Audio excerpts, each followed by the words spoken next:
बैठे हुए जो तारा है, उग्र तारा, वे दिखाई देती है। और इसके बगल में और एक अन्य शिल्प है, लेकिन वो जो है वो आमतौर पर आधा टूटा हुआ है। और ये भी बौद्ध शिल्प है, ये जो बुद्धिस्ट गॉडेस्ट है सारे के सारे, और ये वज्रयान शाखा के गॉडेस्ट है। तो इनकी मौजूदगी जो है इस पूरे क्षेत्र में हमें दिखाई देती है। और इस पूरे क्षेत्र में इसी प्रकार के जो अवशेष है वो बिखरे हुए हमें दिखाई देते हैं। सुब्बुद्धं पबुज्जन्ति सदा गौतमा सावका एसं दिवाच रत्तोच निच्चं बुद्धगता सती। जिसकी दिन रात हर समय बुद्ध विषयक स्मृति बनी रहती है, वे गौतम भगवान बुद्ध के श्रावक सदैव भली भांति प्रबुद्ध जागृत बने रहते हैं।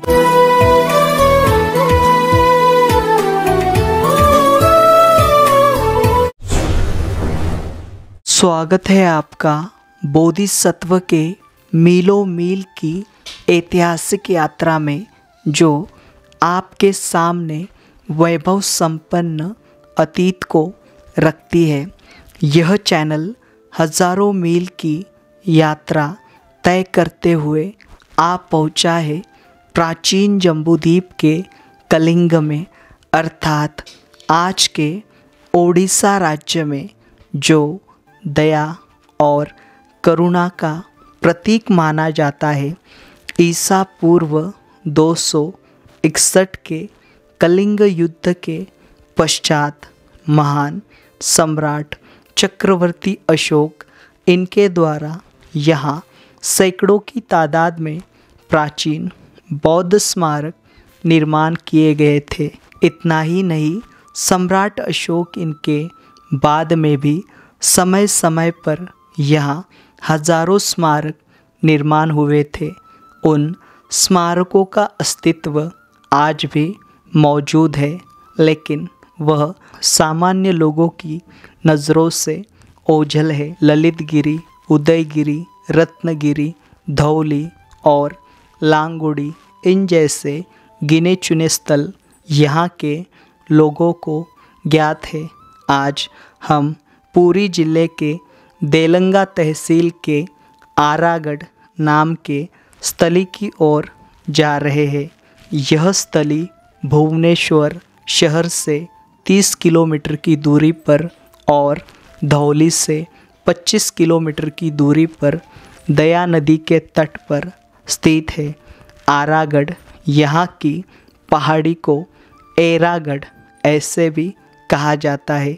इस पहाड़ी पर 5 एकड़ से अधिक मात्रा की सपाटी पर पुरातात्विक अवशेष मौजूद है। हम आए हुए हैं ओडिशा राज्य के पुरी जिले के देलंगा तहसील के आरागढ़ नाम की जो प्राचीन बौद्ध स्थली है। यहाँ पर देखिए एक आर्कियोलॉजी का बोर्ड लगा हुआ है, लेकिन ये बोर्ड अभी मिट चुका है, काफ़ी समय हुआ है। और इस क्षेत्र में फ़िलहाल देखिए यहाँ पर हमें इसका विकास कार्य जो है इस क्षेत्र का वह होते हुए दिखाई दे रहा है। यहाँ पर कुछ ऑफिसेस बन रहे और कुछ कक्ष जो है वे बनाए जा रहे। और ये जो स्थली है यहाँ पर जो प्राचीन बौद्ध स्थली है, यहाँ पर ऊपर जाने हेतु इस प्रकार की जो सीढ़ियाँ है वे बनी हुई है। महान से महान उपाधि कम पड़ जाए, ऐसे महाप्रतापी और चक्रवर्ती हो आप। निर्मल और शुद्ध धम्म के सच्चे वाहक आप। देवों के प्रिय प्रियदर्शी, धम्म को गति देने वाले साहस हो। दबे कुचले पशु प्राणियों के मुक्तिदाता। जब तक चांद और सूरज है तब तक जम्बूद्वीप के इकलौते महासम्राट हो आप। हम यहाँ पर सम्राट अशोक इनके जो धौली के जो लेक है वह भी देखने की कोशिश करेंगे और उनकी भी जानकारी आपको हम देने का प्रयास करने वाले। देखिए यहाँ पर अभी धूप है काफ़ी, और अभी ये जो महीना है यह अभी मार्च ख़त्म होने वाला है, तो हम उस समय पर आए हुए हैं। तो यहाँ पर गर्मी काफ़ी ज़्यादा बढ़ गई है। और यहाँ पर मतलब यहाँ से कुछ ही दूरी पर बे ऑफ बंगाल है और इसके कारण यहाँ से जो खारे पानी की जो हवाएं हैं वे यहाँ से बहती है। इसके कारण यहाँ पर आर्द्रता बहुत ज़्यादा है और यहाँ पर हम पसीने से लथपथ हो जाते हैं। इस भूमि में भगवान बुद्ध के समय पर ही यहाँ पर भगवान बुद्ध का जो धम्म है वे आया था और उस समय पर भगवान बुद्ध के धम्म ने यहाँ पर अपनी जड़ें कस ली थी। यहाँ पर भगवान बुद्ध को जब ज्ञान प्राप्ति हुई थी और ज्ञान प्राप्ति के 7वें सप्ताह के आखिरी दिन 2 व्यापारी मिले थे और उनका नाम था तपस्सु और भल्लिक। ये जो तपस्सु और भल्लिक है, इन्होंने यहाँ पर भगवान बुद्ध को चावल दिए थे और साथ ही साथ उन्होंने भगवान बुद्ध के जो बाल है वे भगवान बुद्ध से मांगे थे। और वे जो है उक्कल जो देश है वहाँ के रहने वाले हैं और ये जो उक्कल है इसे जो ओडिशा का उत्कल है उसके साथ आइडेंटिफाई जो है वे कई विद्वानों द्वारा किया गया। ये देखिए यहाँ पर हमें एक फिर से बोर्ड दिखाई दे रहा है। जो हमने नीचे बोर्ड देखा वही बोर्ड है, यहाँ का जो कल्चरल डिपार्टमेंट है उनके माध्यम से लगाया गया। देखें आरागढ़ बुद्धिस्ट साइट करके लिखा हुआ है। तो यहाँ पर ये जो पर्यटन विभाग द्वारा जो है ये पूरे क्षेत्र की जो है यहाँ पर फ़िलहाल विकास कार्य और यहाँ पर हम ऊपर तक हमें पूरी सीढ़ियाँ जो है वो दिखाई दे रही है। देखिए अभी हम काफ़ी नज़दीक आए हुए और इस पहाड़ी के चोटी पर अभी हम आए हुए हैं। चलिए यहाँ की मुख्य स्थली पर आए हुए हमने देखा नीचे यहाँ पर कई सारे पुरातात्विक जो अवशेष है वे बिखरे हुए। यहाँ पर देखिए हमें यहाँ पर एक बड़ा कक्ष जो है वो दिखाई देता है। शायद से जो कक्ष है लगभग 10वीं शताब्दी के बाद का दिखाई देता है और इस कक्ष के ऊपर हमें यहाँ पर कई सारी जो नक्काशी है वो दिखाई देती है। देखिए आइए यहाँ पर देखिए ये जो कक्ष है ये 2 मंजिला दिखाई देता है और इस कक्ष में देखिए खिड़कियाँ भी है और अंदर गर्भगृह दिखाई देता है। इसमें यहाँ पर देखिए यहाँ पर आपको ये हाथी दिखाई दे रही है और यहाँ पर ऊपर एक सिंह दिखाई दे रहा है। ये जो शिल्प आप देख पा रहे हो इस शिल्प को जो है यहाँ पर गज सिंह नाम से जो है वो वर्णित किया जाता है। ये जो शिल्प आप देख पा रहे हो इसे गज सीमा ये जो नाम है वो दिया गया। और ऊपर देखिए यहाँ पर एक जो नाग पुरुष जो है वो दिखाई दे रहे और बाजू में हमें यहाँ पर एक नाग कन्या जो है वो दिखाई दे रही है। देखिए और यहाँ पर भी हमें इसी प्रकार के जो गज सीमा जो है वो दिखाई देते हैं। यहाँ पर देखिए दोनों भी ये जो सिंबल है बहुत ही महत्वपूर्ण है। एक तो यहाँ पर भगवान बुद्ध के जन्म से जुड़ा हुआ है जो हाथी है गज जो है वो, और दूसरा जो है यहाँ पर भगवान बुद्ध को नरसिंह भी कहा गया है। देखिए यहाँ पर भी हमें एक जो पैनल है मतलब यहाँ पर एक कक्ष में एक शिल्प पैनल रखा गया होगा और वो बात का दिखाई देता है। और यहाँ पर भी देखिए यहाँ पर भी ठीक उसी प्रकार से नाग पुरुष और नाग कन्या और वही शिल्प जो है वो दिखाई देते हैं। और यहाँ पर एक पानी का कुंड है, एक पानी का कुआं है। यहाँ पर उस समय पर जो बौद्ध भिक्षु हो या फिर उस समय पर के जो विपस्सी साध्वी हो वे यहाँ पर इस पानी का जो इस्तेमाल है वे पीने के लिए करते होंगे। यहाँ पर देखिए जो स्मारक आपको दिखाई दे रहा है इसके ऊपर से इसका जो मतलब जो निचला ऊपर वाली जो मंजिल है वह लगभग 8 फीट इतनी ऊंची है और चौड़ी देखिए लगभग ये 7.5 से 8 फीट इतना ऐसा चौड़ा और लंबा दिखाई देता है। आइए देखिए यहाँ पर अभी हम इसके निचले सतह पर आए हुए हैं और निचला जो गर्भगृह है वो भी हमें सामान्य ही दिखाई दे रहा है। और इसके सामने निचला गर्भगृह जो है ये पूरा प्लेन है और अंदर एक कक्ष रखा गया है। शायद से मूर्तियाँ जो है उस समय पर रही होगी। और यहाँ पर सामने की दिशा में देखिए ये जो इसकी जो दूसरी मंजिल है दूसरा जो कक्ष है वे भी हमें इसी प्रकार से प्लेन दिखाई दे रहा है। और इस कक्ष में यहाँ पर एक शिल्प पैनल रखने के लिए जगह बनाई गई जहाँ पर आधुनिक हार वार लगाया गया। अंदर कोई मूर्ति नहीं है और यहाँ पर बाहरी हिस्से में जो मूर्तियाँ हैं वो बिखरी पड़ी हुई हमें दिखाई दे रही है। यहाँ पर ये मंदिर शैली दिखाई दे रही है। और यहाँ पर देखिए यहाँ पर शिल्प रखने के लिए इस प्रकार के कक्ष हुआ करते थे। इसमें हमें मिक्स शिल्प दिखाई दे रहे हैं, एक तो बौद्ध शिल्प है और एक बाद के समय के शिल्प दिखाई दे रहे हैं। यहाँ पर एक जो ढांचा है वो एक मंदिर का ढांचा दिखाई दे रहा है और दूसरा जो ढांचा है यहाँ पर प्राचीन बौद्ध विहार और जो बौद्ध स्तूप था उसका ढांचा दिखाई दे रहा है। और यहाँ पर देखिए यहाँ पर एक तो थेरवादा हो या फिर महायाना हो या फिर वज्रयाना हो, इन सभी शाखाओं की जो मौजूदगी है वे हमें यहाँ पर इन शिल्पों से दिखाई पड़ती है, प्रतीत होती है। यहाँ पर देखिए कई सारे जो आप ये देख पा रहे हो, ये जो गमछे जो है ये बौद्ध भिक्षुओं द्वारा यहाँ पर लगाए गए हैं। और ये जो मंत्र आप देख पा रहे हो ये सारे तिब्बतियन लैंग्वेज में यहाँ पर ये जो सूक्त है वे लगाए गए हैं। और यहाँ पर बौद्ध भिक्षु शायद से अभी आते हैं, मतलब रिसेंटली यहाँ पर ये जो साइट है डिस्कवर होने के बाद लोग आते जाते हैं। और यहाँ पर देखिए पहली बार सन 1952 में यहाँ पर एक यहाँ के जो व्यक्ति थे उनको यहाँ पर से कुछ मूर्तियाँ मिली थी। और इसको हाल ही में यहाँ पर Odishan Institute of Maritime South East Asian Study नाम के जो यहाँ का जो संशोधन केंद्र है उनके माध्यम से इस स्थल को जो है वो सामने लाया गया था।